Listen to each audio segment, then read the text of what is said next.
This is your place for all things Detroit Red Wings and all things Chicago Blackhawks. With your hosts, Jordan Linscott, David Barnhouse, Nick LePage, and Tim Stompanato. This is the Stick Blade Podcast.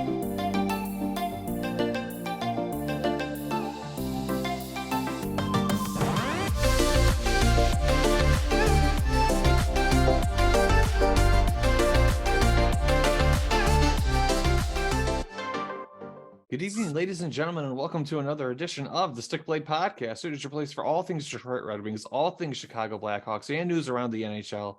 On tonight's show, we're going to be talking about the NHL draft lottery that just went on, and spoiler alert, the Chicago Blackhawks will be picking first overall. How could you blow The Red Wings will be staying put. We're going to talk about just the fallout and what that means for both clubs, just generally speaking, and then specifically speaking in regards to the rebuilds. And then we're going to be talking about the Stanley Cup Playoffs second round. We've gotten to the second round.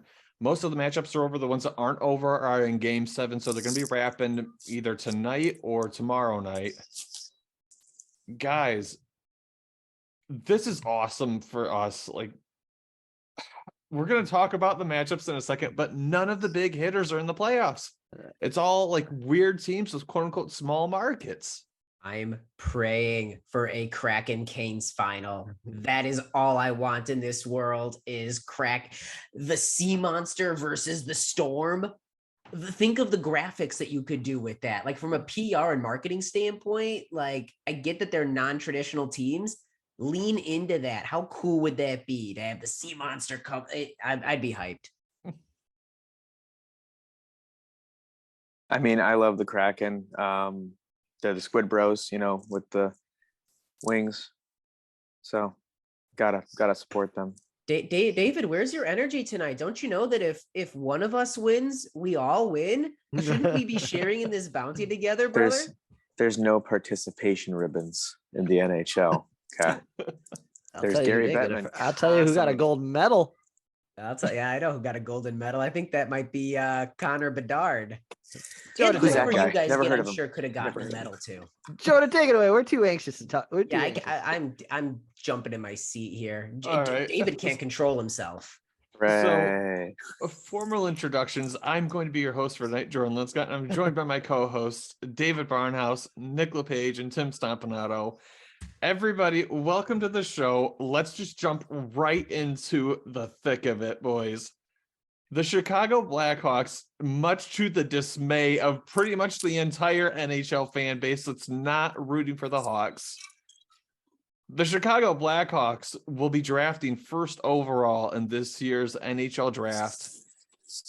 The first time since Patrick Kane, which was back in, 2007, right? It was an age ago. We've been starved for this. Nick was still in diapers, I mean, actually, that might be I was true. actually I currently am. But boys, what a night Monday night was. That was a whirlwind. It Painful. was pins and needles. It was excitement. It was scared. It was nerves. It was amazement. Just like they started going down the list.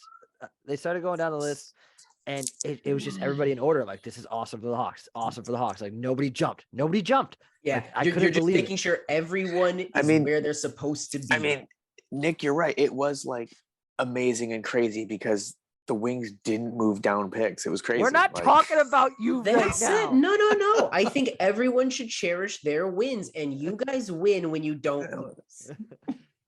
No, Which is it just kept going in order. So once it got to 4, or once San Jose's passed up, I'm like, holy shit, we're top 3. And then, which was the dream. Before the commercial break, which caused everyone to put their tinfoil hats and going, "Oh, it's fixed." But I'm like, dude, do the people not realize they recorded? Yeah, exactly. Yeah, it was just, and then Kevin Weeks spoiled it. It's like, and with the first team being jumped, Chicago and Anaheim are in the battle for the top pick. I'm so glad that you also brought that up in the chat, because I'm sitting there watching this on a feed, and just all of a sudden it's about to cut to commercial, and you just, as it's fading out, you hear, and Columbus picks third and we'll be back, and it goes, and I'm just sitting there. I thought I was hearing things. I was like, did something? Wait. I was like, that can't. I didn't see a card flip. What do you mean? Like, And then I went to Twitter and I'm like, oh no, people are talking about it. This is real. Yeah. and sure enough, it comes back and they're like, in the third is Columbus. And I'm like, Here's well, the card. That's this is what the I mean, best day though. of my life. I didn't want to believe it still until I seen that card flip over. Oh, 100%. I needed that 100%. card to flip over. Once it's seen Columbus, I went berserk. I went nuts because top two was Yeah, Liz and amazing. Nick, I know we've talked about this a little bit, like you and I, and then with the group, but you and I going into this, we're prepared to pick fourth or fifth. The odds, the percentages overall, pretty much were leaning towards us picking fourth or fifth. Even, we had like 11.5 odds for first, 11 for second. Like the lowest odds that we had at the end of the day was to pick third, where we were.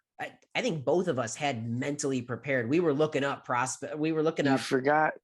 You forgot to multiply and carry the big city, big sports city market. That's odds true. Where they bump you up. Bettman knows that when we win, the salary cap wins and the rest of the league wins. So, but I mean, I know we talked about it before the show or at the end of last show. We went into it because we recorded the night before, and we're like, that tomorrow night, as in last week, is going to be the sense of direction for Chicago Blackhawks hockey for the next decade. yeah.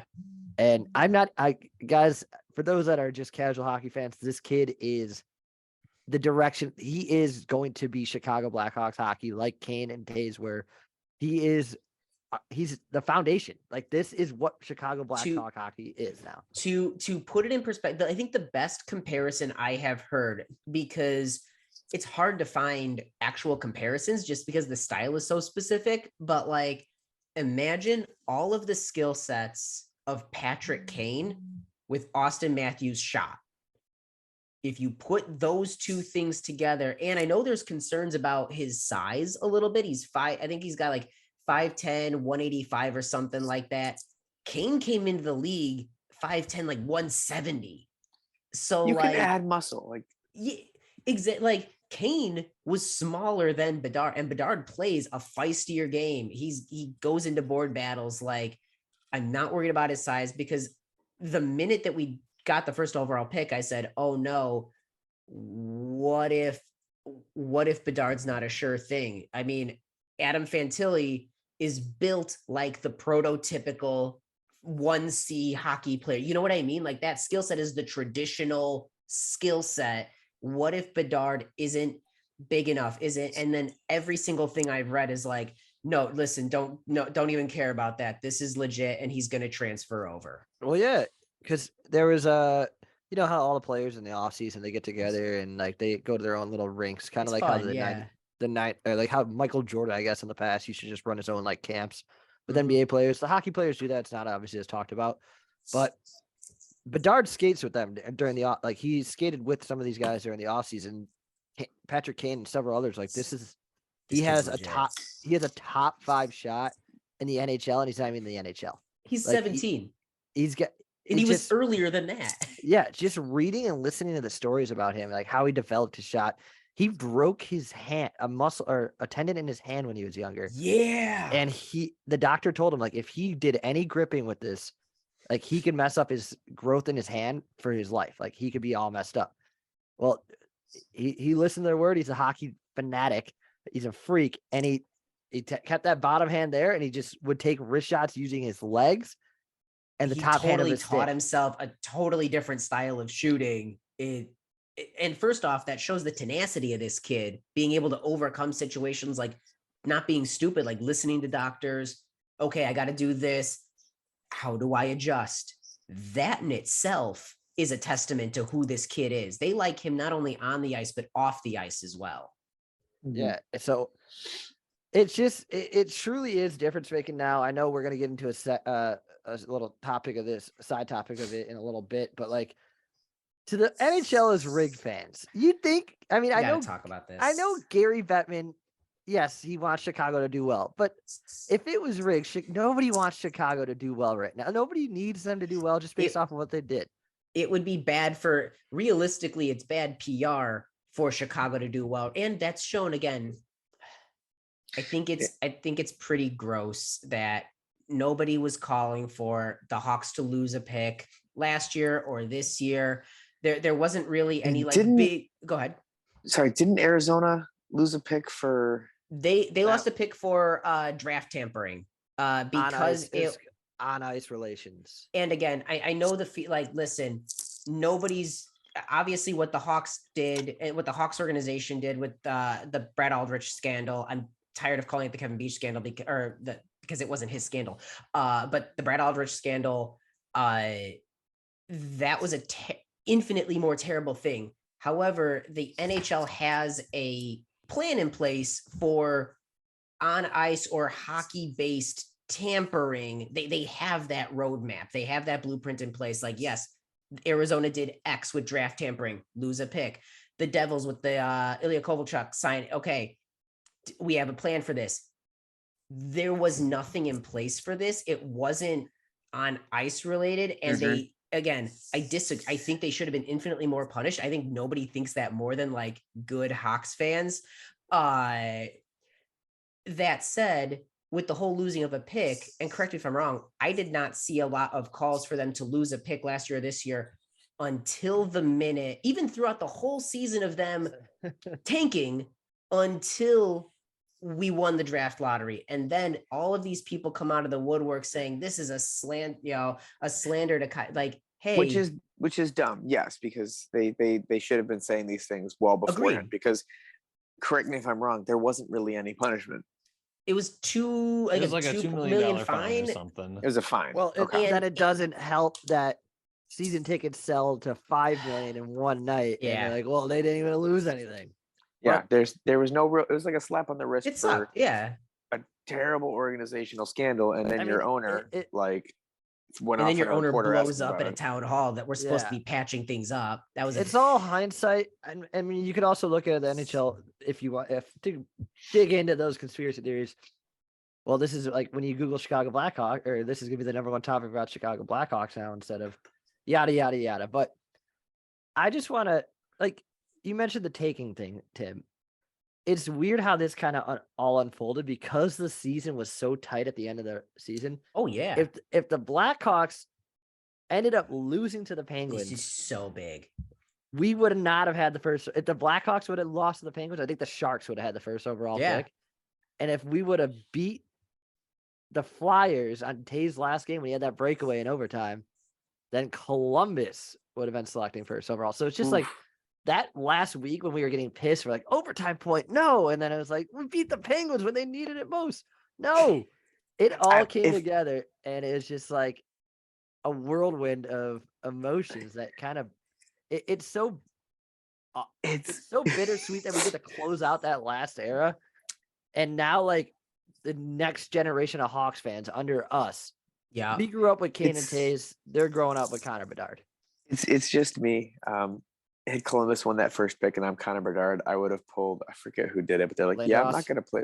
I'm not going to play for you. I'm going to play overseas or go to college. Like, for you. That's what everyone wants him to do with the Hawks. He won't.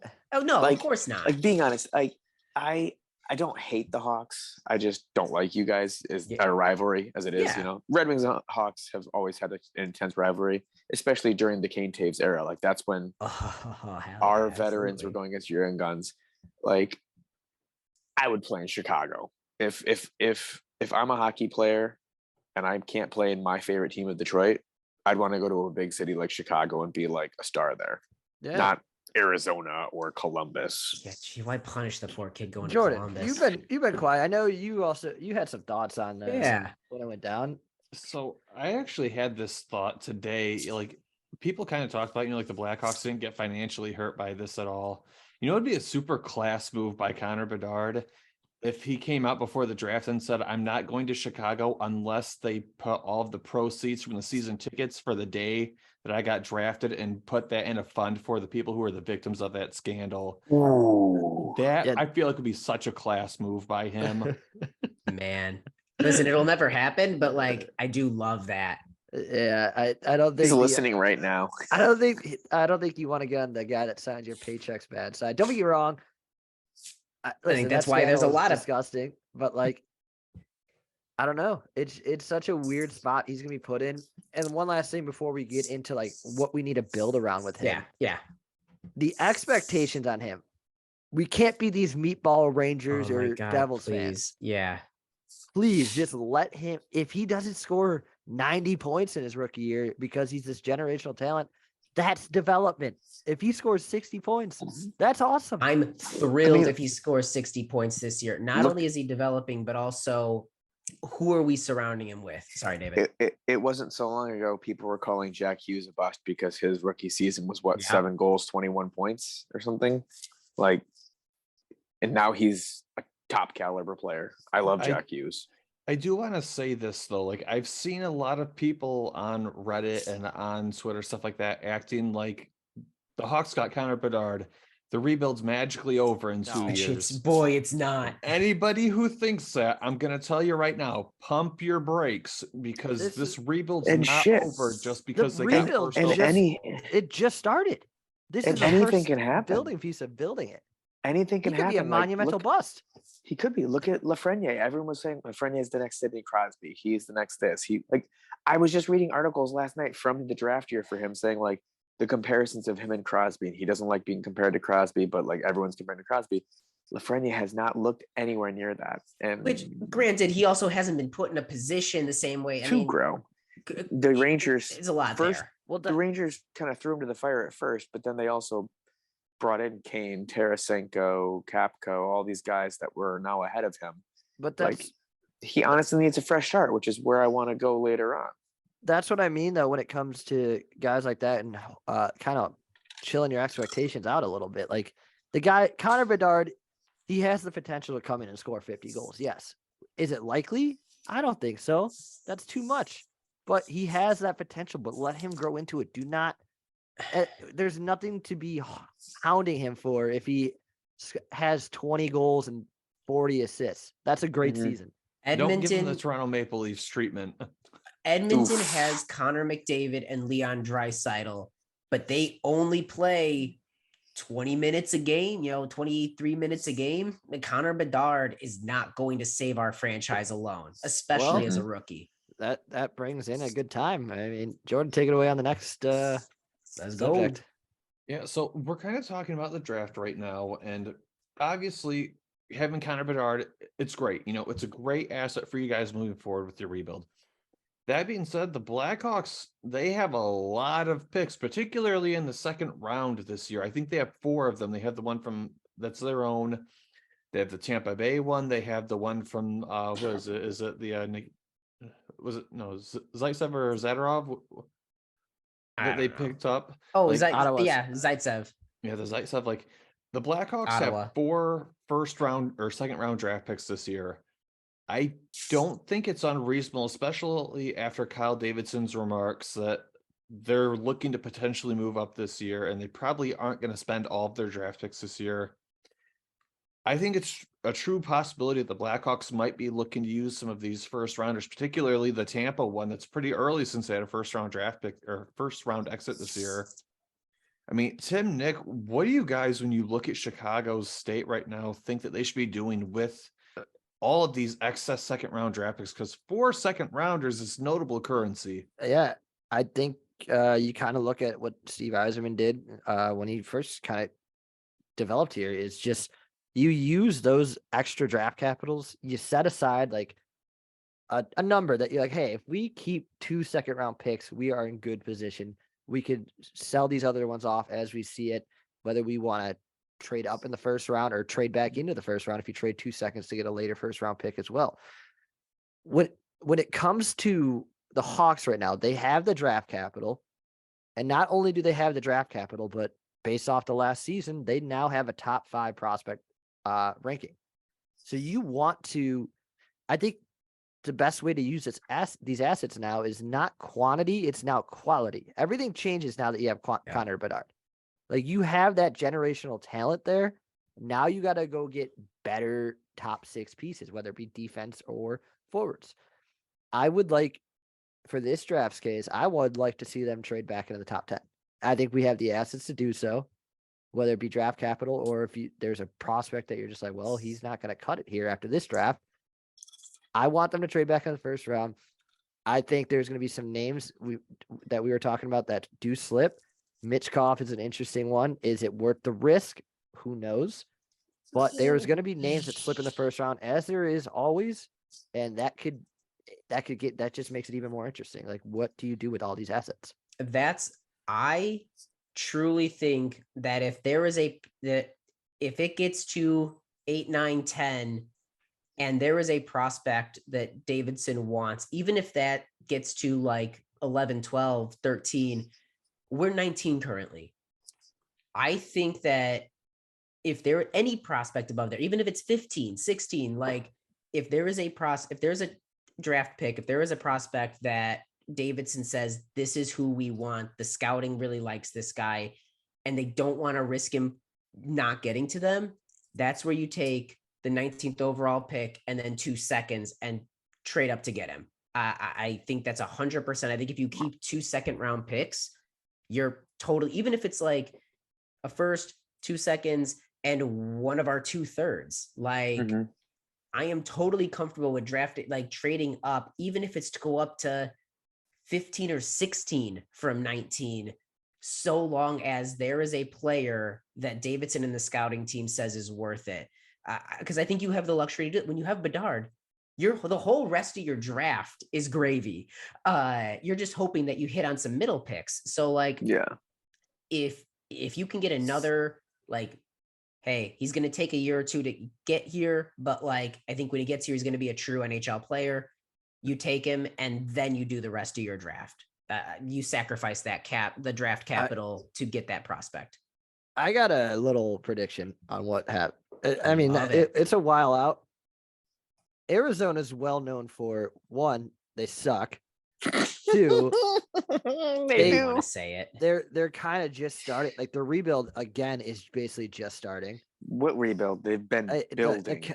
There's no they're building re their to the rink. build. There is no re. But the Hawks have assets. The Arizona Coyotes are still recovering assets from having their suspension or revoking of draft picks from a few years ago. The Coyotes currently draft 6 and 12.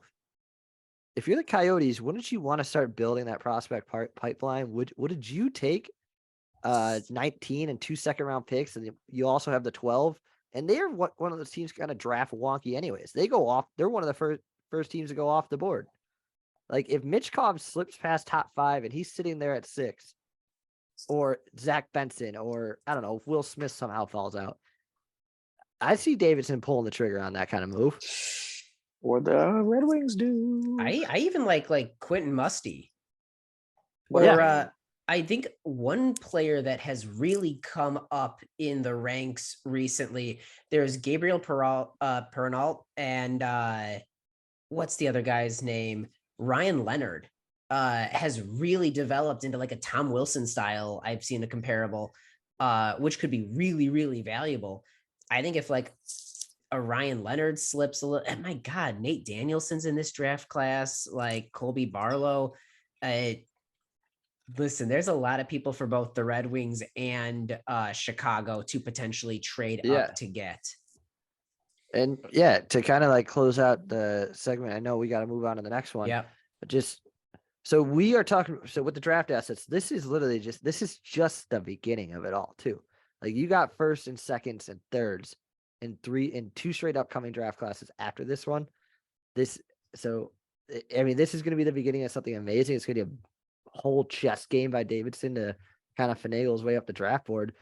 And the next guys, we won't be seeing them for a while, but this just adds more to Connor Bedard's future teammates. And now, now we kind of got to look at who he could be or what the Hawks could be doing to bring in this offseason to play with him. I feel like that's a really good segue into the next thing that we're going to talk about with the Blackhawks. Obviously, you got the first overall pick, who, by all intents and purposes, is going to be Connor Bedard. Yeah. Unless something crazy happens, like he pulls an Eric Lindros or something. You've obviously got all the second rounders that they can use to trade up if they want, or draft more players. Players. Yeah, I mean, it's a deep draft. It's a deep draft. Even if we actually draft at 19th, we're getting somebody good. The last thing I kind of want to talk about, because it does have a lot to do with the draft. What should the Blackhawks be looking to do at this point, where they're at in the rebuild, given the fact that they have access to all of these draft picks. And I don't want to say the cupboard's bare because it's not. I think they have some really good players in their pipeline coming through, but I think the Blackhawks have a lot of options just given the fact that they have they're about to have a lot of salary cap space to work with. Yep. They've got a decent number of draft picks to play with. I mean, Tim and Nick, you're sitting in Kyle Davidson's chair and someone says, all right, start making a plan for me for what we're going to do this upcoming season in terms of just general picture for the team. What are you guys doing? Go ahead, Tim. No, okay, yeah, sure. I think for me, we're gonna have Bedard, we're gonna have Reichel. That's a lot of the rookie forwards that we will have. On defense, we've got the potential of Korchinski. We're also going to be wanting to bring up Alex Vlasic. Maybe I think Isaac Phillips gets the first look with Vlasic up there as the rookies that move up. What I would do, my priority would be either I know the UFA, the free agent class is kind of not exciting, but we're not looking for exciting. What I would do is sign some seasoned vets, real professionals that might be not even looking at the top 6 on other teams, but they're steady and consistent. You sign them to some 1 or 2 year deals where you overpay them a little bit. My dream would be to get Max Domi back. Honestly, I think he would be exactly who you want on your team with this. But you get some free agency signings where it's seasoned pros, overpay for 1 or 2 years. I also think you look around the league for character guys that have 1 or 2 years of terms still signed on other teams where they're looking to shed salary cap. And you find someone who's even like a Ryan Reeves on that they're looking to get rid of him. And you're like, hey, I'll take Ryan Reeves off you for a third or a fourth. And you get Ryan Reeves on your team to protect Connor Bedard. Yeah. To build, I think, go ahead. Sorry, I just wanted to jump on Tim's thing. Tim, you are saying all the things that I was thinking the whole time. Like, what do they do? Like, you do what we did. We sign smart, exactly what you did. Character veterans, guys who need a second chance because maybe they do well and you trade them for more draft capital.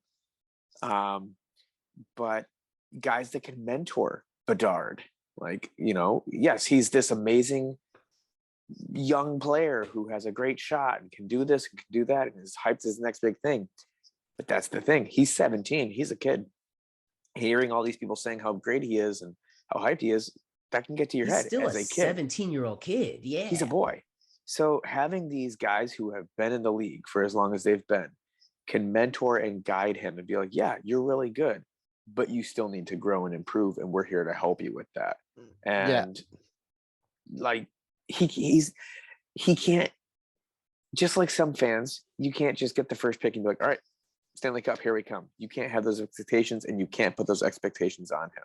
And I think he needs these veterans to kind of help guide him and be like, shut that out, focus on what we're doing now and where we want to go next year and then the year after that. I think to build off Tim's point too about these guys around the league, there's teams like the Vancouver Canucks that are in position where they need draft capital and they're also in cap help. And they're cap strapped. Yeah. Yeah. So like a name that I keep seeing around on Twitter, I think is Connor Garland. Yeah. Connor Garland is a phenomenal player. First off, on a really fair deal. I think it's like it's not bad. Yeah. It's hovering around like the 4 million mark with like 3 or 4 years left on it. That's one player I would love to see the Hawks attack. Again, to build off Tim's point, Ryan Reeves is a big name too, just because you need these people that are going to go out there and protect Bedard. Like Kane didn't come in the league it wasn't just him. Like there was people that they were scared shitless on the Hawks when he came in. The Hawks always had a Brandon Bolig, John Scott for a couple years. Like they've always had somebody, someone that's going to answer the bell. Yup. Like you got to protect this asset. And like a Max Domi, another name right there. Like there's going to be teams that are currently cap strapped or they're looking to unload what they think is a bad contract. And because the Hawks can afford it, they could kind of cash in. So it is going to be quite the offseason for the Hawks. I think it gets a lot more interesting. I don't think you can technically close the. I know Kane's comments lately been a little iffy, but I don't think it's even Kane. I think the organization has made the mental emotional choice to. I think so too, but I don't think the door's completely closed. I want to say agree. it's like 10% open. It's cracked. It's cracked. Because you need a superstar talent. I mean, I know Kane's at the later years, but you need someone who could play with Bedard. Bedard needs to be surrounded by superior talent. Or maybe you sign Kane, you have him do his surgery, he's out for a while, and then he comes back we're a team that could be patient and say, you know what, we're going to sign you, we're going to pay you, do your surgery on your hip. When you come back, be ready to rock. Just to wrap this up on our end, I don't think that we touch any goalie signings. I think we run Mrazek and Soderblom next year, and then we have Stauber and Cameso in Rockford. I don't think that we do any free agency signings for defense. We've got Seth Jones and Connor Murphy as the two right. And you've got Caleb Jones that can do either side. I think you have them we have Del Mastro, Nolan Allen, like I said, Isaac Phillips, Alec Regula. I think Korchinski makes the squad next season too. I think he has to. I know he can't go to Rockford, but what does he have left to gain in the WA? I'm glad he took the year. And all this to say, just his final thing, Miro Heiskanen didn't come into the league his first year. He came in his draft +1 year. So Korchinski? To do a quick jump into game 7 game 6. Game 6 just started. Yeah, please. And the netminders shocked me a little. Vegas started Aiden Hill in the net. Yeah. And Edmonton bringing in Stuart Skinner after getting pulled in game 5. I mean, Vegas just scored in the first 20 seconds. But yeah, I mean, it's going to be an interesting offseason for the Hawks. I think this really Skinner's getting pulled. Skinner's gone. This just changes it all. So Jordan, I mean, what? How about you in Wingsland? What's Wingsland? So, do you want me to take it away, David, or do you want to? I'll start because I was looking through some stuff while they were talking about some things. So the Red Wings did not go down in picks, which is a first in a while. So we are picking officially 9th. And after Toronto getting eliminated by Florida, we are picking 17th with the Islanders pick.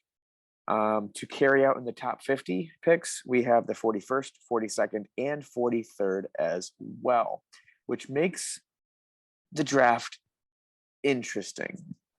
Because I've been looking at the teams ahead of us, and I really hate Ohio, so I want to figure something out with that.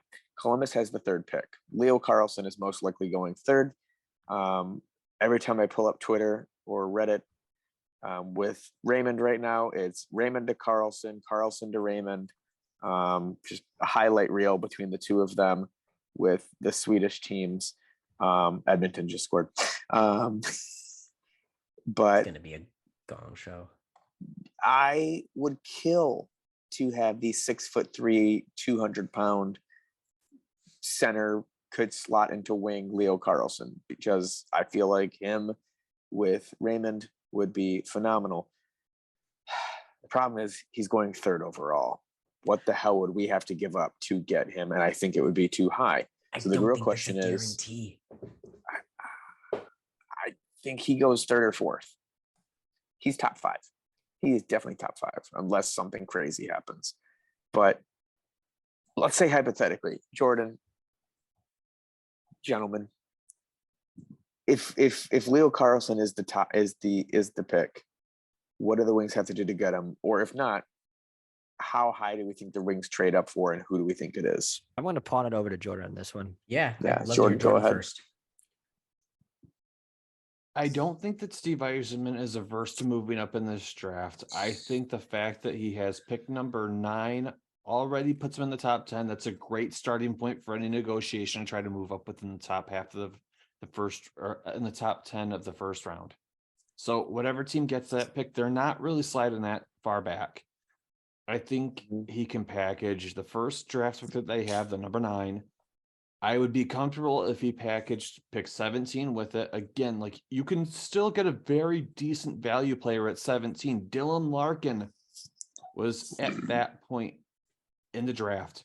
He's the captain. And he's a true 80-point center. Like he will get you 70, 80 points a year. And he was drafted in the teens of his draft.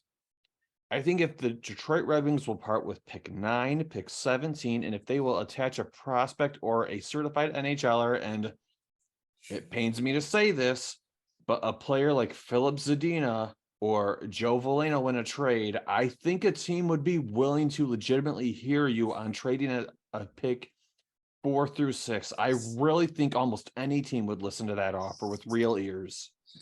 I mean, I agree. Zadina was a projected 3rd overall pick his draft year, and the fact that he dropped to us at 6 was remarkable.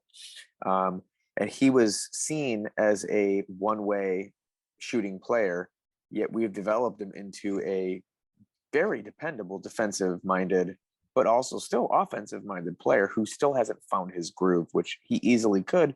Maybe it is on another team, like a Columbus playing with a Johnny Gaudreau and other players, or whoever else. I think his trade value, the only thing that stinks about that is the further and further away you get from his draft year, which is kind of what the Rangers are going to be looking at with Lafreniere pretty soon. The more his value goes down. I know he still brings up like more than what he was thought to bring to the game now. Like he's a two-way player who has that shot still to score and just develop chances. But just because it's not translating to the goal sheet, the point sheet, his value is diminishing a little bit. But again, with that kind of package, when you're getting a 9, a 17, a Zadina, and maybe like a 3rd or something, you listen. Like you don't hang up right away because that you're dropping a total of, if it's at 4, you're dropping 5 spots and you're still going to get a talented player, and then you pick again in 8 picks. I mean, also you don't hang up the phone because Yzerman will find you. I'm gonna make a bold prediction. I think Leo Carlsson drops to 5th. I think that Will Smith has built himself up. He saved his best hockey for the biggest moment where he could actually shine and everyone was watching. I think people like his playmaking and his speed a little bit more. I could see him going 3rd overall. I could see Matvei Michkov going 4th to the San Jose Sharks because they know their rebuilds a few years out. I think they're going to play. I think they could play the slow and steady game. If you get Leo Carlsson at 5th, I think that a trade proposal of the 9th, the 17th, I'm saving Philip Zadina because I still think a trade to Toronto for like William Nylander, we can still work that out. I know we were talking about that earlier today.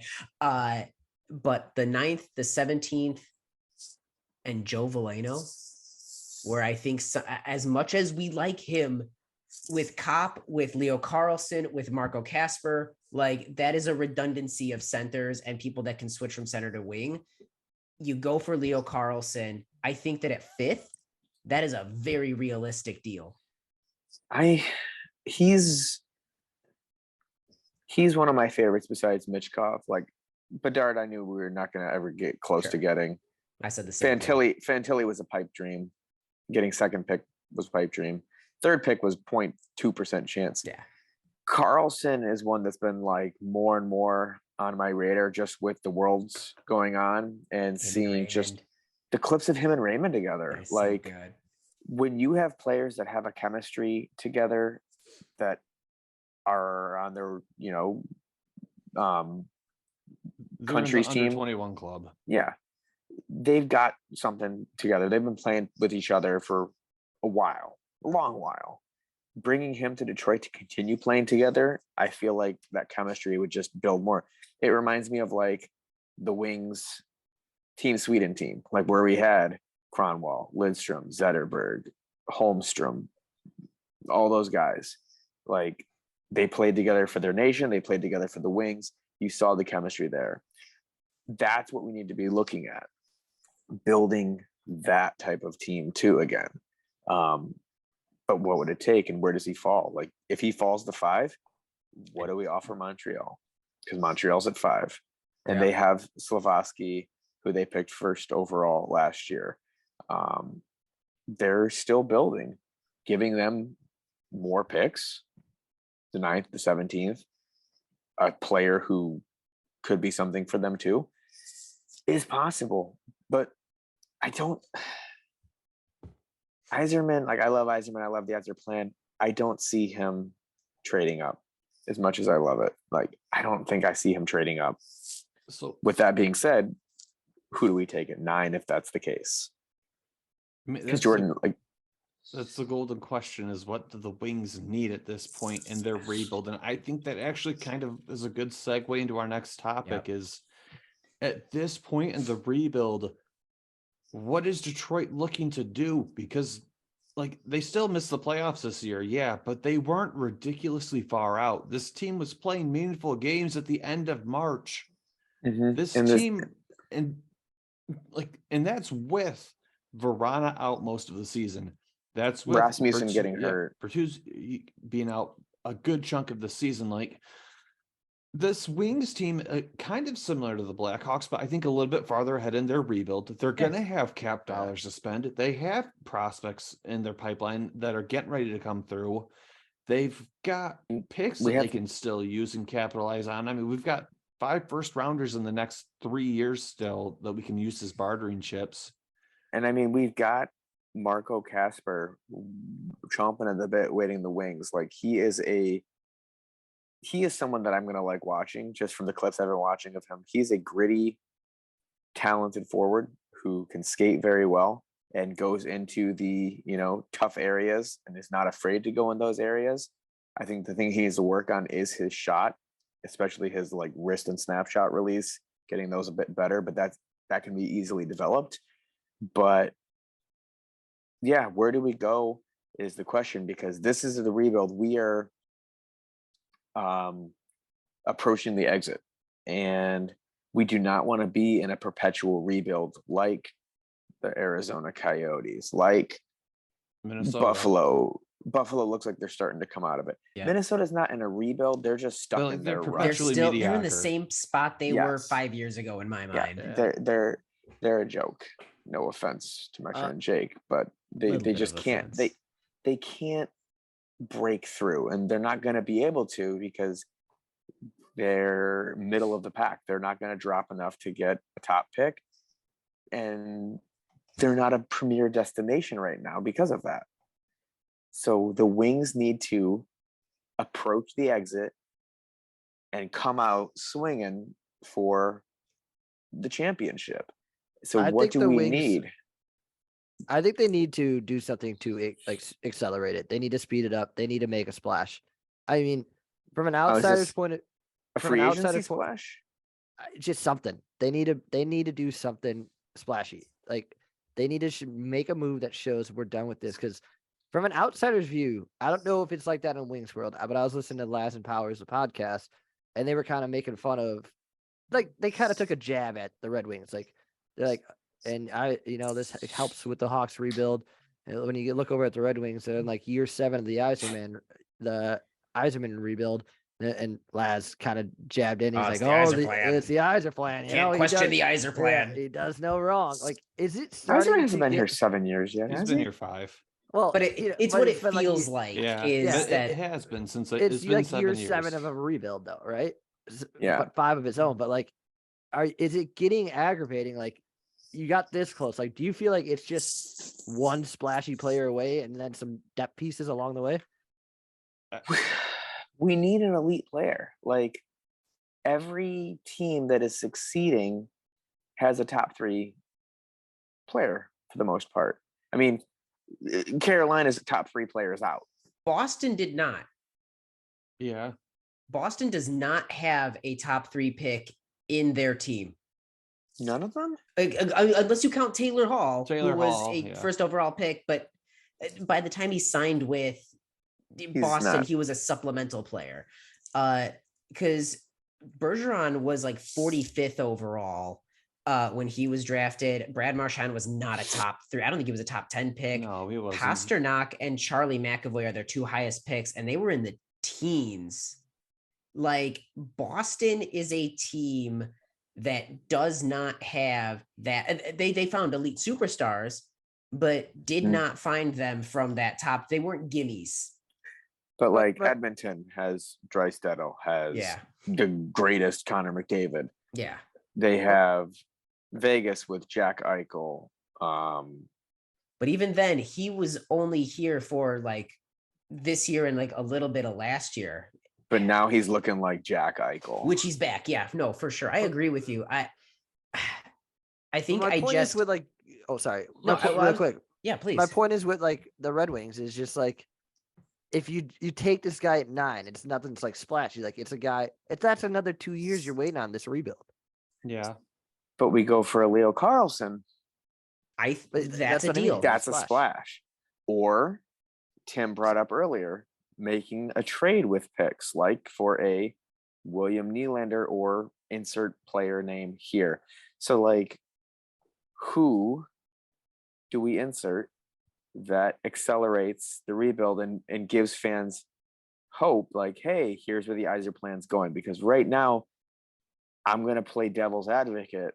I don't see where this plan is going. Like, so I kind of want to talk about that. So we're in year 5 of Yzerman's rebuild. And am I sitting here going into this next season saying we have to make the playoffs? If we don't make the playoffs, it's a failure. Absolutely not. But I am looking at this now. We're about to be entering year 6 of this rebuild. I think it's okay for fans to start saying, I want to see steps being taken forward now. Like the first 3 years, everybody just blanket gave him patience. Nobody was expecting miracles, and rightfully so. Yeah. But at this point, we're getting ready to look at year 6 of this rebuild, even under Steve Yzerman's management. I don't think it's second-year head coach. Yeah, and a second-year head coach. I don't think it's unreasonable to look at him and say, okay, you need to make something happen, because clearly the lottery balls aren't going to do it for you like they've done for a lot of other teams. The Red Wings kind of have to make their own luck in that regards. I'm actually fine if they move up and it costs them a little bit of pain long term. Because simply put, by the time that, them moving up and picking Leo Carlson, if they pick him or Mitch Cobb or whoever, by the time that comes around and bites them in the ass, either the rebuild is a complete fail or it's a complete success. And they've still got the cap space to go out and buy people this offseason. Now, granted, you got to save money off to the side for Seider's contract and Raymond's contracts coming up, assuming you hold on to those guys. But I do think this is it. Like, this is the time for Steve Yzerman to hit the gas and do something. You don't got to go out and spend $11 million to get John Tavares like the Toronto Maple Leafs did. And you do have to do something big to hit the accelerator here. Mm-hmm. David, you brought up giving Lafreniere a new home. Do you think that is something? Again, as a Rangers fan, I watch about as many Rangers games a year as I do Hawks games a year, which is a lot. Lafreniere has, I think, the tools in the toolbox to be a star player in this league. Now he's next year, right? Is his contract? No, he's RFA going into this year. So they've got to sign. Yeah, they've got to sign him and Keandre Miller as RFAs. So wouldn't Raymond be as well? No, because Raymond saved a year of his contract playing over in Sweden. That's right. Yeah, Lafreniere came right in. Okay. Which I don't know if was good for him. Yeah. Depends on what he's going to be eligible for, because he isn't a top line guy in the Rangers, so he's not going to be getting a top line. I think right now they have him ballparked at like a $2.45 million deal, like on a bridge deal. So the Wings, that's tough for the Rangers to even match. We have the money. And Lafreniere was the consensus number 1 pick. Like, if we had gotten number 1, you would have gotten Lafreniere. Yeah, Lafreniere. It was not an argument at that point. I could see Yzerman trying to give him a fresh start. Could Yzerman break the offer sheet blood? Here's a question. I don't even know if you need to break the I love offer sheets. To me, I think they're trading him. Yeah, that's my thing, because it would have to be the Red Wings picks. It can't be the ones that they've acquired in trades. and your first round pick, your second round pick are worth more than your other picks, if you're able to trade for Lafreniere's rights, you can then negotiate from there. That's what I would do in that situation. Hell, that's a name I want the Hawks to target too. So same, because I think that there's a lot of teams that are you're looking getting Bedard. Just back off. No, but Be like it's like happy. it's the positional wise. Like we're both needing young talent. Yep. I didn't mean to cut you off, Tim, but like No, Lafreniere is going to be a popular name for I agree. both the Red Wings and the Hawks. Like he's going to be linked to both teams this offseason. And Keandre Miller might be in the mix somewhere in there think too. so. Kaka with next year. Like these are names that the Rangers can't really afford because they're paying all their superstars. That it's going to be cherry picking. And to build off Tim, I think the Red Wings, along with us, but this is about you guys right now. You guys have the capital to make something like that work, and it's not going to cost you a high first round pick. And not only the capital of like picks, you've got the areas that you are strong in player depth are like, you've got a lot of redundancies that you can sacrifice as trade chips to get back a place where you're missing that strength, missing that position. I think that you can cannibalize where Toronto is, take advantage of Toronto's moment of weakness right now. Whether that's, I still think that William Nylander is a smart move to try and go after, but you could theoretically make a splash and push for Mitch Marner. I think that is a realistic option that you could do. And I think either of them, obviously Marner is a superstar, but even William Nylander immediately comes in and is your best scoring option. Yeah, I mean, oh, go ahead, Jed. Nylander would basically turn Lucas Raymond into a second line winger where he can better adjust himself. Yeah. Like Lucas Raymond, I think he can probably have a 30-goal season this season. That's great. A second liner giving you 30 goals would be a dream come true. Or y'all could just go for DeBrincat. The problem with DeBrincat is he's small. And we could use small players. Like Raymond's our only real small player. Like everybody's big. Let's say Larkin, Rasmus, like a lot of those guys. Perron is a beast. But is DeBrincat UFA or RFA? He's about to be UFA. Okay. RFA one more year. RFA this he's year. got RFA next year, but then after that he hits UFA status. And it sounded like the Senators are going to disqualify him. That's offer. I mean, well, the offer sheet would be wicked expensive. It wouldn't be worth it. That's multiple. That's multiple first or first, second, and third. So the question is, Jordan, if the Wings were to make one big splash move, that's a good question. It could be draft trades up. It could be player acquisition. What is the move that you would be like? Okay, I'm understanding where the Yzer plan is going now. I feel like it's really one of two options. Either you move up in this draft to grab whoever the best center is available, not named Connor Bedard or Adam Fantilli. Yep. Because as much as I have faith in Marco Kasper, it's not a proven product yet. And if he does pan out and you have Larkin plus whoever they grab this year plus Kasper, that's awesome. Send it up. Great. You're done. They've already got the 1-2 punch in defense with Edvinsson and Sider coming through this pipeline. You've still got Albert Johansson. Yep. And Johansson, Wallinger still coming through the system, who had a great year in Sweden. I really think they just need to bite the bullet, move up in the draft this year, get somebody good. Like I mentioned it earlier, hit the gas and just do something. Or you find a team who is about to get cap crunched and say, we've got cap dollars. We'll take your second best center off your hands. I think those are the moves that Steve Yzerman really should be looking at and deciding which one of these do I want to do. I mean, Tim, Nick, when you guys look at the Wings, if you were in Yzerman's shoes, what would you do? Splash trade, big trade.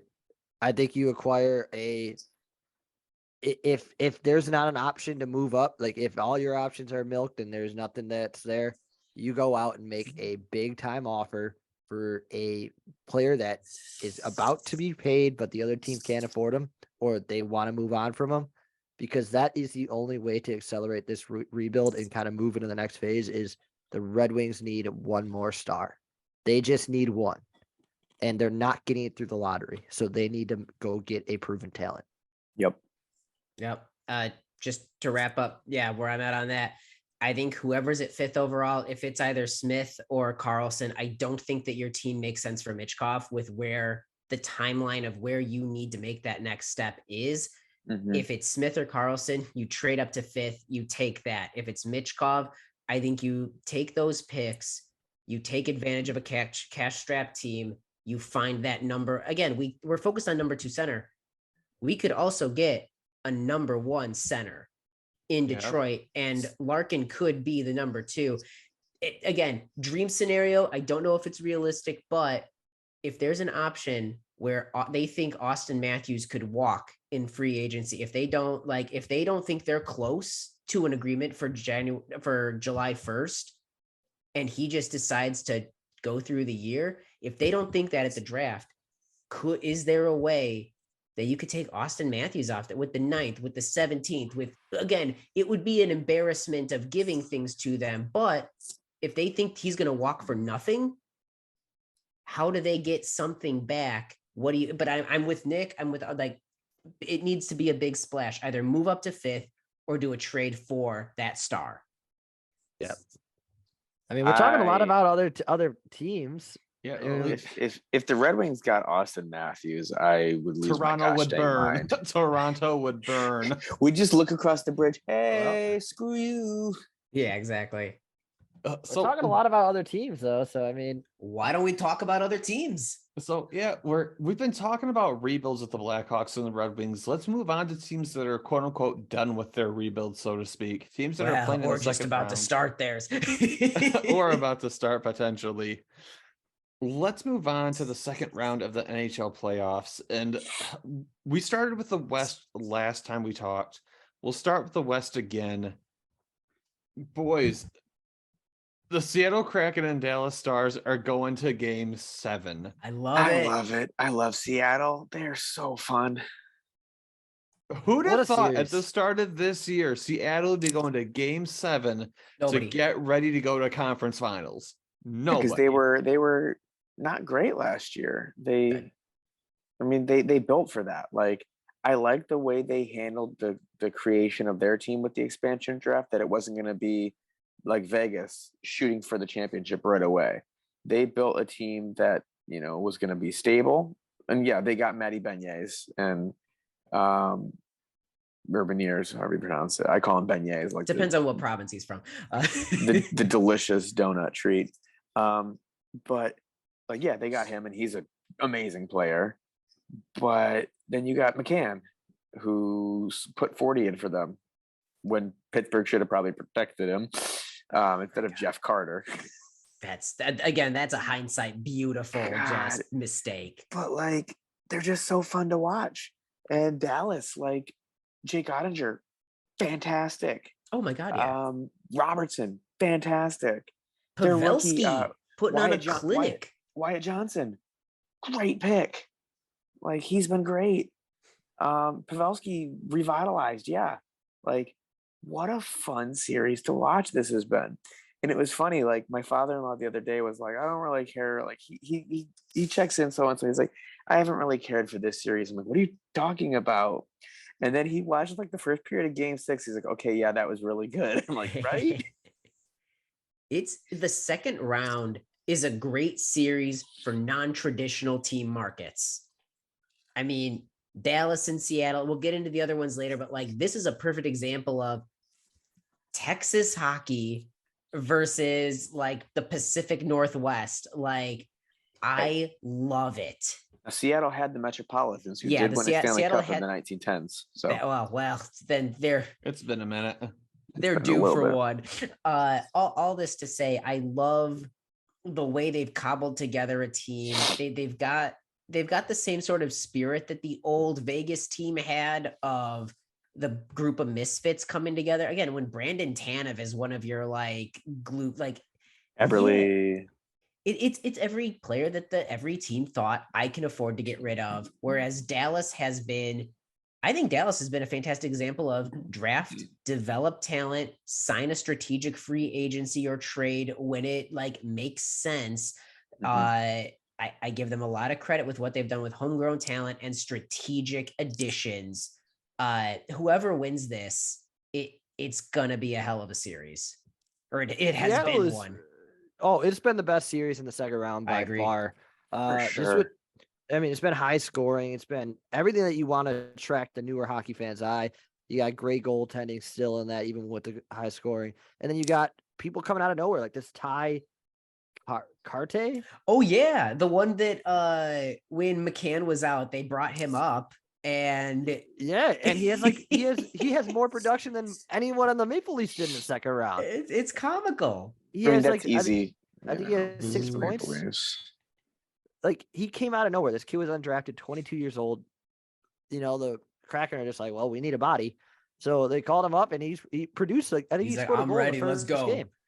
And so the Kraken have been this otherworldly just team that's kind of come together. They're all rallying together, and they only got Beniers right now that's up from like their biggest prospects. Yeah. They still have all their other farm system in them, right? Like, could easily boost this up. And hell, they might go make a run. I mean, tomorrow it's anybody's game. And they're running back most of their team next year. Like, I know Vince Dunn is up for a contract, and like there's one or two other people, but like most of this team is locked up and is going to be back next year. All right, round table. Jordan, who takes tomorrow? I gotta say Seattle, man. Like, they're riding such an awesome high being counted out this season, and they made it this far. I gotta pull for the Squid Bros. Tim, over to you. I'm rooting for Domi, but I think Kraken are vibes. I'm taking Kraken in 7. I'm gonna take Dallas. Somebody had to. I'm gonna take Dallas, not just to be like the only odd man out, but Dallas is my team to go to the Stanley Cup from the West, so I'm gonna ride with them. Okay. Over to the next one. So moving on to the other matchup in the West, a matchup that's still going on right now. Playing currently 2-1 Edmonton. Okay. So Edmonton is up 2-1 right now over the Vegas Golden Knights. The series record right now, Vegas leads it 3-2. We were just talking about the Vegas Golden Knights, a team that they kind of set the model for this expansion club. You take guys who their original teams undervalued them, and you make something out of that group. Versus Connor McDavid, Leon Draisaitl, Ryan Nugent-Hopkins, like the juggernaut offense that is the Edmonton Oilers. Mm-hmm. I think this has probably been my favorite series out of the West for the second round. I liked Vegas in the first round of the playoffs. I liked Edmonton, and this has just been fun to watch. It's been a bloodbath. I don't know if you guys watched the game where they just started ejecting people left and right. Like, every single time is like, okay, he's done. 10-minute conduct. You're out of the game. You're out of the game. They were just, the refs were babysitting at that point. Who did that slash? That was just Pietrangelo. That was such a dumb slash. I know he'd been getting some runs taken at him. Like, Evander Kane did a big run at him earlier, and he was pissed. But like, man, I know the wires can cross, but you have that split second where you know what you're doing. It was such a dangerous. It reminds me of when Sidney Crosby almost cut off Mark Mathot's finger with a slash. I remember that. Yeah, people don't talk about that. But it was such a dangerous play, and I love when Darnell Nurse got into the fight in the next shift, and then was blowing kisses to the crowd. I'm like, this is a bloodbath, and I love it. Mm-hmm. Yeah. This is another series. It's just been absolutely unreal right now. As it stands, it could go to 7 tomorrow. I think it'll be Tuesday night. Yep. But no, the West has just not let us down from in the second round. It's been, the stars are shining. Eichel's been burying some goals. Yeah. You got McDavid and Draisaitl doing their thing, obviously. Mark Stone's been actually back and like feeling good. Yeah, Mark Stone. You got Willie Karlsson just had a baby, and he's like, I'm playing. I got 3 hours of sleep. Let's go. Yeah, so it's just unreal the way the West side of the playoffs is forming. You're going to get a good conference final either way, just because it is vastly different games, but it's going to be interesting to see them clash. But honestly, I think right now, give me Vegas. I think Vegas takes the series. Even if it goes 7, I think Vegas, even with down the goalie, I think Adin Hill is a bigger netminder who, Vegas plays a structured defense. So I think as long as Vegas doesn't break their structure, they might still be in a good position. Then if Aiden Hill goes down, it'd be cool to see the story time moment for Jonathan Quick. Oh, I would love that. I'm gonna take Vegas and I'm gonna take Vegas. In fact, I think it's gonna be Vegas in 7. So I'm rooting for Vegas. Let's go. David, who are you rooting for? I just want them both to have fun.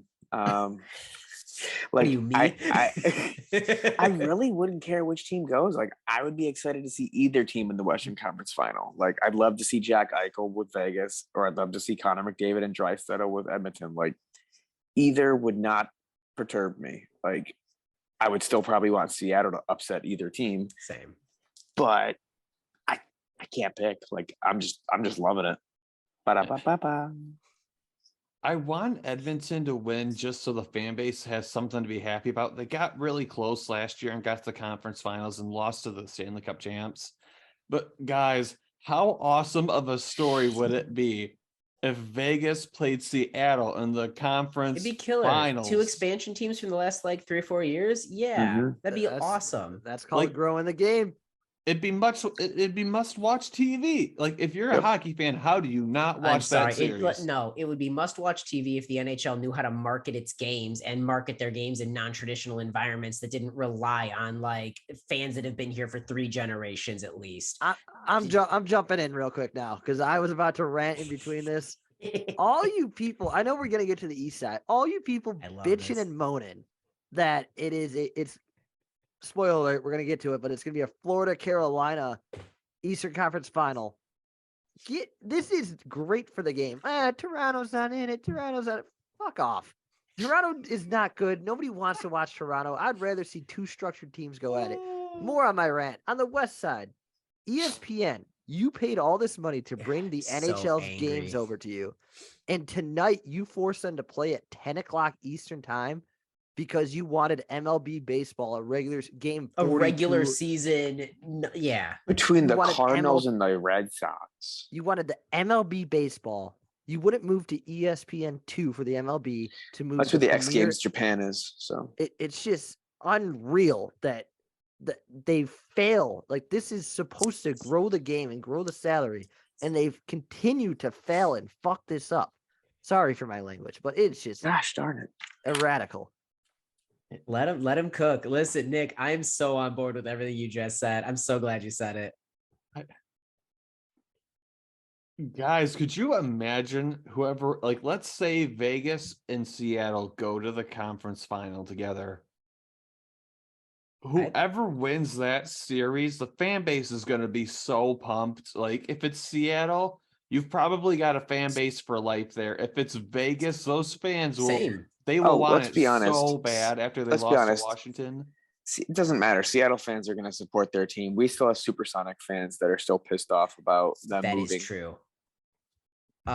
Beat writers will cry about it, though.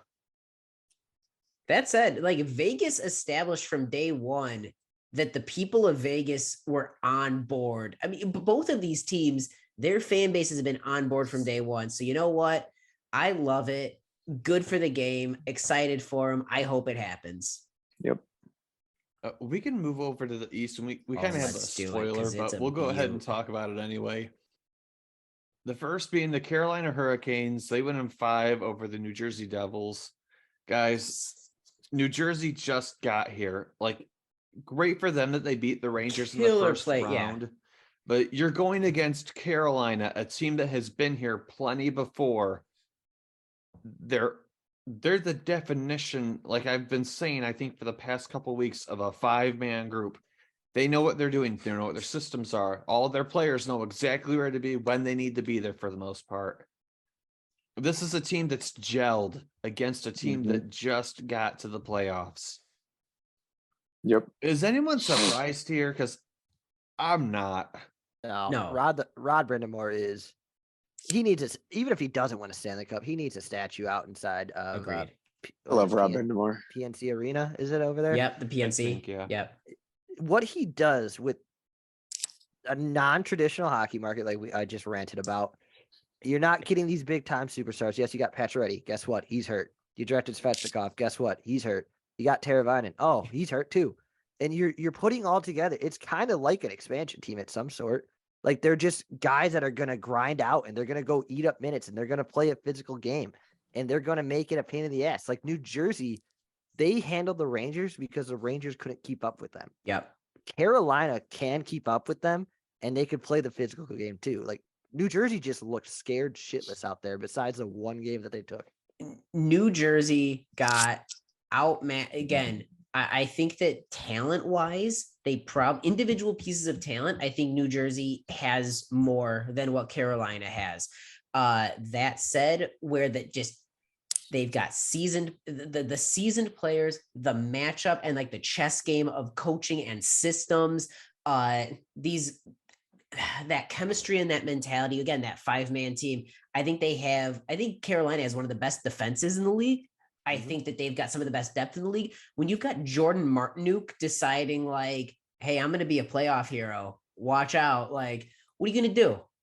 They've also got one of the best goalie tandem like I'd say it's a tandem, but there's 3 goalies that they, whether it's Anderson, Ranta, or Kochekov, they are so structured at each in each area, at each position. New Jersey, I think this was a wake-up call for them. I think New Jersey needed to lose here to go back and learn how to win for next year. I think that they had to face a team like this. The Rangers were kind of scattered. There was some in-structure stuff that just wasn't gelling. This was their moment to say, okay, cool, that's what it looks like. That's what we have to figure out. The other thing that's really important to know, especially on the New Jersey side, is a lot of these players, I mean, I talked about it just a second ago, but this is literally their first time being here. Like Nico Hischier has never been here. Jack Hughes has never been here. Luke Hughes, never been here. Eric Howell's been there. But poor guy. Basically their whole, even, what is it? Tomas Tatar, I think, is one of the only players on that roster who's been to the playoffs. This was a really brand new experience for that group, and it showed against a team that they've got the experience. Oh, they have like 08, 09 Blackhawks vibes. I agree. They got that young talent. I mean, I know I made the comparison last week, so I'm not going to go again. But like I truly believe in sports, like you were going at, Jordan. You need to learn how to win. So you need to lose in order to learn to win in these kind of moments. You need to know, oh, we did this wrong. Like, the playoffs is a completely different game. This is how we come back next year. This team is going to be a force to reckon with for, I would say, another 5 to 7 years because of this young talent. This is their first time in it, and they were electric in the first round. Second round didn't go as well, but I think this team is going to be a force. And, I mean, Carolina's just outmatched them, but look for New Jersey in the next few years. I think this core could win a cup. Yeah, I mean, Jersey's still very young. You have Hischier, Hughes, all these guys. And they went, 3 games in a row against the Rangers? And then the Rangers forced to game 7? Wait. I'm trying to remember now. But yeah, nobody expected them to beat the Rangers on our side. Like, we were all like, yeah, the Rangers have the older, more experienced guys. It'll be a learning experience. Nope, they beat the Rangers. And Carolina just outworked them. Like, that's Carolina's motto. Like, you can have your stars. We have a star, and he's always injured at the most inopportune times, but we're still going to outwork you. Yep. Well, that's what I like about them. I think the difference between the Rangers and the Hurricanes, and we'll move on from this in a second, but I think the real difference here is like the Hurricanes have been playing as a 5-man unit for pretty much their entire time they've been making the playoffs, right? Yeah. Whereas the Rangers, I feel like they play a more, I don't want to say solo game, but I feel like they kind of give the star players more freedom to work with what they do. Mm-hmm. Yeah. And they also, they did not know how to make the lines gel and work post trade deadline. Honestly, the whole team was a little shot after that. It just didn't look as clean as it used to. But I'm happy for Carolina. I think we've talked about, non-traditional markets. Carolina is one, and them making a conference final or potentially a Stanley Cup final for that matter, that's again how you boost a fan base. When stakes are high, fans show up, fans get interested. Yep. We can move over to the last Writers series in think the otherwise, East. Apparently. Sorry, what was that, Nick? I said beat writers think otherwise, apparently. Cry me a river. Speaking of crying a river, let's talk about the Florida Panthers and the Toronto Maple Leafs, boys. How about them Cats? Sergei Bobrovsky for Conn Smythe. So Sergei Bobrovsky playing out of his gosh darn mind. He is the reincarnation of Vezina, you know. I would like to quote Maple Leafs fans. Oh no. Uh-oh. We want Florida. We want Florida. Well, guess what? You got them, and they smoked you. That's why it's such a stupid thing. Like, again, it's hockey. How many times have we said anything can have, like, every single team in this league can win any night? Like, and in the playoffs, I don't know. I wouldn't want any team in the playoffs. Guys, Matthew Tkachuk is an animal. That trade was so good. He's an animal. I mean, I know I keep giving him tummy sticks this whole time, but I love Tkachuk. Yeah, he's a difference maker. And just tummy sticks. I didn't say anything. I know what you said. I didn't say anything bad. But just like, God, dude, he's such a difference maker to this team. The fact that the Panthers not walk through, but they handled the Bruins. They had a battle adversity, came down, or what was it, 3-1 series? They were down 3-1. Yeah, they rallied. Boston blew a 3-1 lead, and then you just come in and you're just like, all right, Toronto, we'll go up 3-0. Here's a gimme game, a gentleman's sweep. And it's just like, I was my God. I was so mad. I had a text like drafted to you guys just waiting for them to get swept in game 4 and being like, you know, Toronto hasn't won a game in the second round since 2000, whatever. Right, exactly. So they're going to freaking win game 4. No, Sam Reinhart also having a very good playoff. God, too. yeah. I mean, it's just Sam Reinhart did nothing for me in one of our fantasy drafts that we were in. It was either your family one or the other one. He woke up. He woke up when it counted. He's a playoff performer. It's the complete opposite of Austin Matthews. Blow it up. Blow it up, Leafs. You have to, right? Sheldon Keefe gone. Dubas with your taunting the fans and everything. Get out of here, dude. Yeah, I don't know. Some of that did not act like a sit great child with because me. you know your job's on the line. But yeah, I think Dubas, bye, Keefe, bye. Like, and some of the core you gotta let go. Like you can't run this team back the exact same as it was. It's not working. Jordan, how much cap space do we have next year? We got, I think, $30-something million worth of cap space. Okay. So Austin Matthews is affordable, right? I think this is the year to take him. I mean, like, you know what the crazy part is? Like, whatever team ends up taking, you know, either Austin Matthews or Mitch Marner or Nylander or whoever off of that club's hands, they can legitimately make Toronto retain because Toronto they have zero cap breathing room. and here's the thing: if they give up, you know, somebody, and even if they retain 2-3 million, they're still saving like 9 million. Yeah. 8 million. Like, yeah, that's still a win for them for a year. They can't do anything until they find a new GM in like a couple of days because you gotta blow it all up now. That's it. Like we were talking about, you know, like Steve Yzerman has to make like a big move with the Red Wings. Toronto has to do it with their roster now. Like it's shown. It's the opposite move for them. They have to blow it up. Like it's shown though, like, and I'm glad it's shown the NHL this, that you can't just sit here and go 4 players to get half the salary cap. Like that clearly doesn't work. And here's the thing: if it was just Matthews, Marner, and Nylander, and Morgan Riley, I would be totally different with this. The way that I feel, the fact that I feel like they got greedy. They went for John Tavares. They gave him that 11 mil contract. They wanted him. Like, this is our superstar top 6 that we have.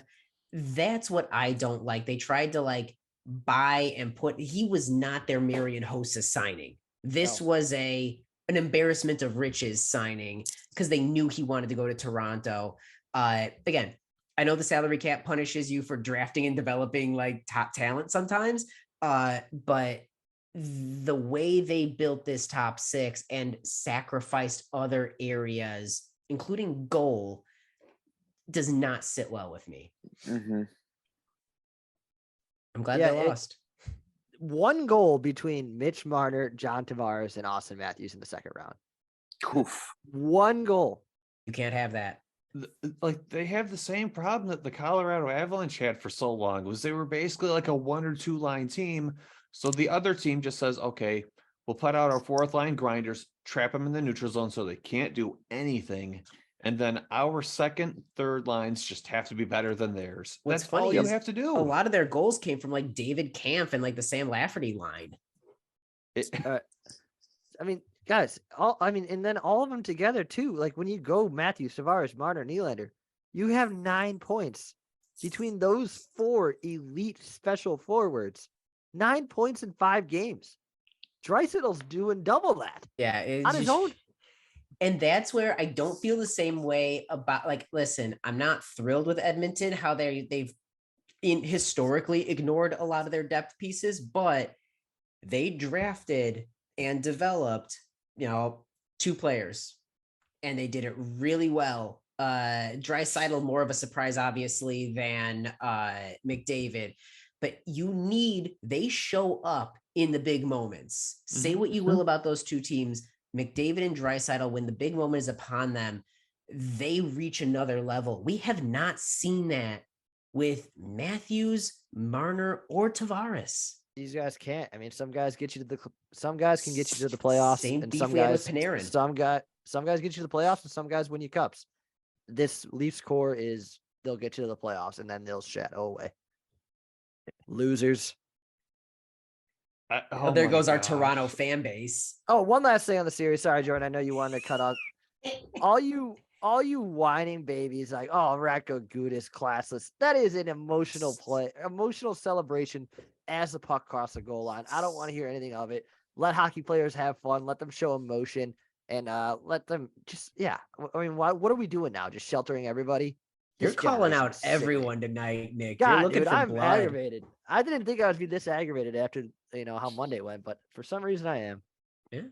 The thing about especially like I call it the Gudis scream. That's what I'm gonna call the photo.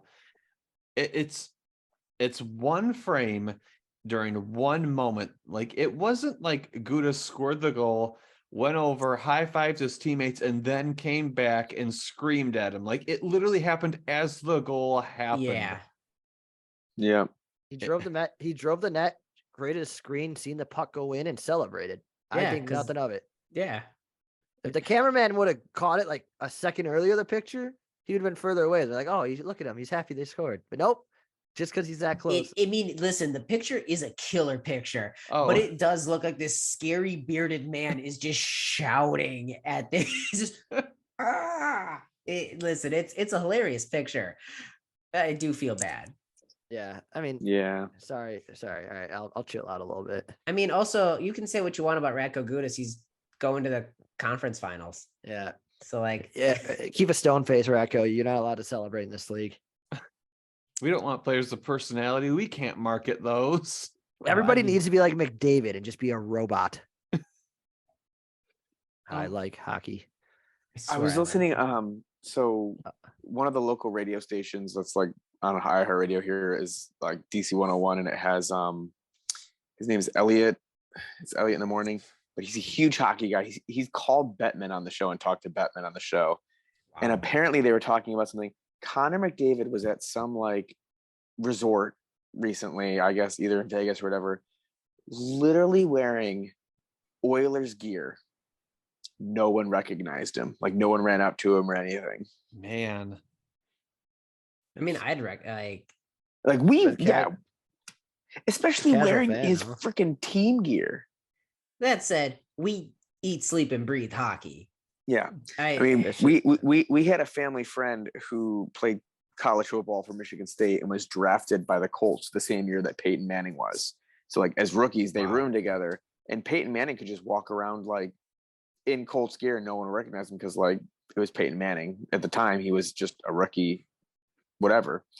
But it's crazy to think about that kind of stuff. Like Connor McDavid's not a rookie. He's one of the best athletes in the world. Brent Seabrook and Duncan Keith used to hand out tickets at Union Station just to get people to come see the Hawks. Yeah. So there's that. That's hockey. So that's hockey. We can't make predictions about the West yet because the West is still going. But out of the East, guys, the Panthers and the Canes, who do you got? Give me the Cats. Cats in 7. Canes in 6.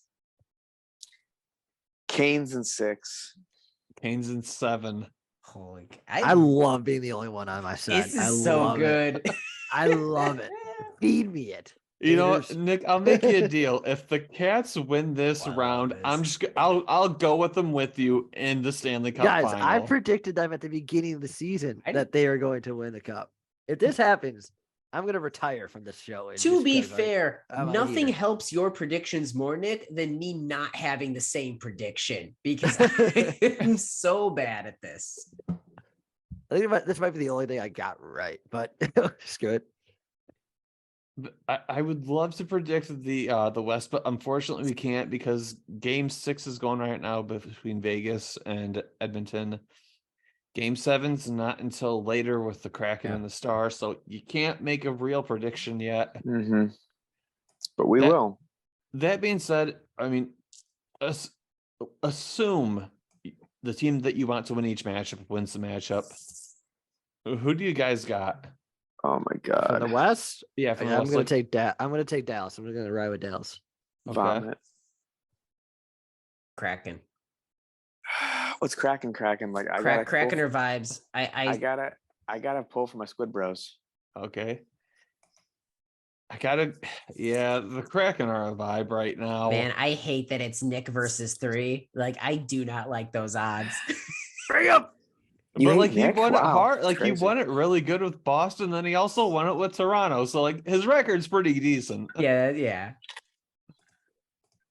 Like I said though, like if the Panthers end up winning the East, I'll ride with you in the Cup Finals, Nick. I will ride Panthers in the finals with you then.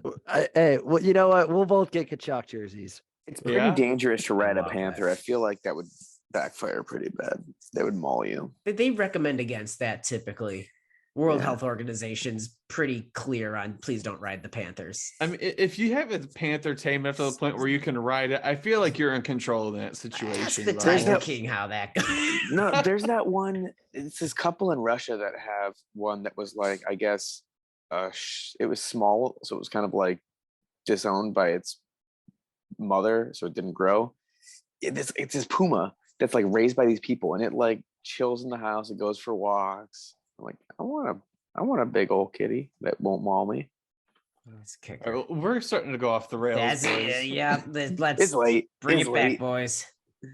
So we're going to close this show. As always, thank you everybody who tunes into the show, watches, listens to the show. It really helps us grow, helps us expand the show and give a better show to you guys when you give us feedback.